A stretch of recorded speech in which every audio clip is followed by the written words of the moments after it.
अभय दुबे 8 तौर की बातचीत हो चुकी। चीमा साहब कह रहे हैं कि साहब जब तक हमारी बात नहीं मानी जाएगी तो हम 26 जनवरी को भी सड़क पे उतरेंगे। क्या आप सहमत हैं उससे? देखिए रोहित जी, सरकार की नीति है प्रताड़ित करो परास्त करो, सरकार की नीति है फूट डालो आंदोलन तोड़ो, सरकार की नीति है थका दो और भगा दो।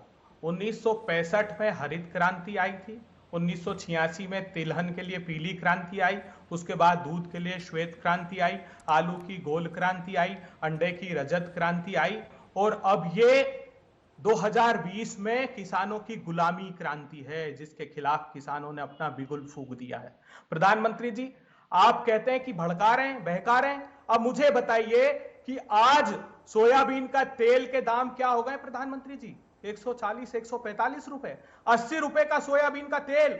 और मरने के पहले, अपनी मृत्यु को प्राप्त होने के पहले रामविलास पासवान जी ने आगाह किया था रोहित सरदाना जी कि जमाखोरों का खेल चालू होगा, क्योंकि ऑयल के इंपोर्ट पर प्रतिबंध लगा दिया था। कौन है इस सोयाबीन के तेल में? बताइए, क्या बाबा रामदेव की कंपनी नहीं है? क्या अडानी जी की कंपनी नहीं है? क्या अंबानी जी की कंपनी नहीं है? यही तो है सच्चाई। आपकी सरकार में 800 रुपए था क्या सोयाबीन का तेल? इसे सुनिए ना, क्यों आप हुआ थे सरकार में तो किस दाम बेचते थे ये भी तो बता दीजिए। सुनिए ना, क्यों हुआ है मैं बताता हूं। सर, आप जब सरकार में थे तो किस दाम पे था ये तो बता दीजिए।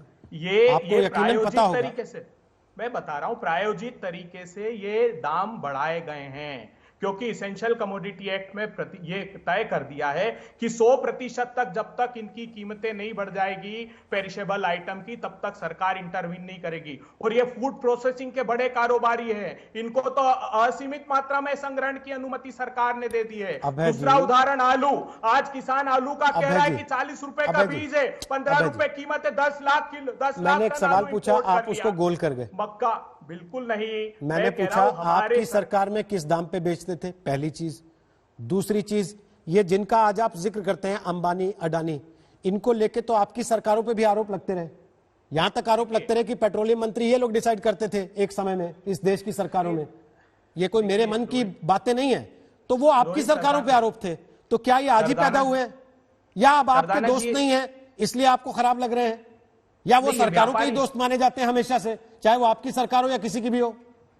ये व्यापारी हैं, ये अपना व्यापार करेंगे, इसमें किसी सरकार को या किसी व्यक्ति को गुरेज नहीं है।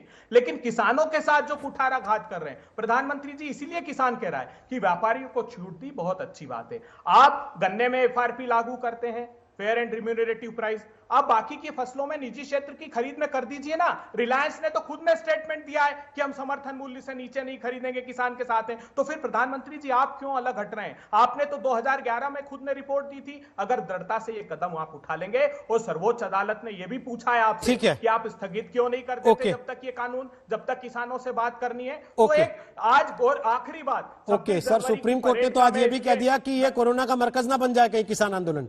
उस पे जाऊंगा तो फिर बात बहुत फैल जाएगी। नहीं, मैं तो इस बात पर जा रहा हूं कि 26 जनवरी का जो प्रदर्शन है वो इसलिए है कि सरकार को याद दिलाया जाए कि इस दिन हमारे संविधान को लागू किया था। तो मतलब आप ये तय माने बैठे कि 26 से पहले मामला सॉल्व नहीं होने देना? नहीं, ये तो ये नहीं चाहते। मैं बता रहा हूं, पहली मीटिंग इन्होंने की 14 अक्टूबर को, उसके बाद उन्होंने की 13 नवंबर को, उसके बाद की 1 दिसंबर को। डेट्स देख लीजिए, एक महीना। ये तो हर मीटिंग के पहले कह रहे हैं कि कल सॉल्व हो जाएगा। आज भी मंत्री कह रहे हैं कि कल बातचीत बन जाएगी, बात बन जाएगी। लेकिन आप 26 की तारीख को लेके इतना पुख्ता तौर पे कह रहे हैं, उससे लगता है कि आप तय किए बैठे हैं कि 26 से पहले खत्म नहीं होने देना। मंशा ही नहीं है। सरकार तो 26 के बाद भी खत्म सरकार चाहती नहीं है। मैं बताऊं आपको, सरकार पूंजीपतियों के पक्ष में खड़ी है, किसानों का समाधान। गौरव भाटिया जवाब दीजिए, फिर कश्मीर चौधरी के पास जाओ जल्दी से। गौरव भाटिया बोलिए। देखिए, एक एक करके मैं बताता हूं। ये आलू आलू आलू करते हैं तो वो वक्तव्य याद आ जाता है। 50 साल के अपरिपक्व बालक ने कहा था कि पीछे से डालूंगा आलू, आगे से निकलेगा सोना। लेकिन मेरे 5 सवाल हैं, उत्तर दीजिएगा। 2006 से 2014 तक स्वामीनाथन जी की रिपोर्ट पड़ी रही। ये मेरे हाथ में लेख है। लागू करी मोदी जी ने और उन्होंने तारीफ करी हमारी।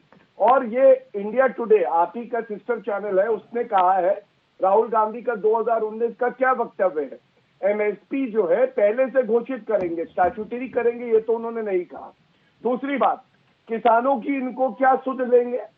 1,80,000 किसान मरे 10 साल में यूपीए का शासन था। छत्तीसगढ़ के चुनाव में इनका मैनिफेस्टो सामने है। इन्होंने कहा सभी किसानों का कर्जा माफ करेंगे। और रोहित जी, ये एक तस्वीर के बाद दिखाता हूं, इन्होंने कहा वृद्ध किसानों को हम पेंशन देंगे। बोल रहे राजस्थान और छत्तीसगढ़ में इन्होंने दी। तीसरी बात कॉर्पोरेट की करते हैं। अरे अमरिंदर सिंह का ट्वीट जो है आपने देखा है, ये मेरे हाथ में है, क्या कहता है? हम लाए रिलायंस को पंजाब में, ये सूट बूट की सरकार। क्यों लाए भाई? अगर अच्छी नहीं है तो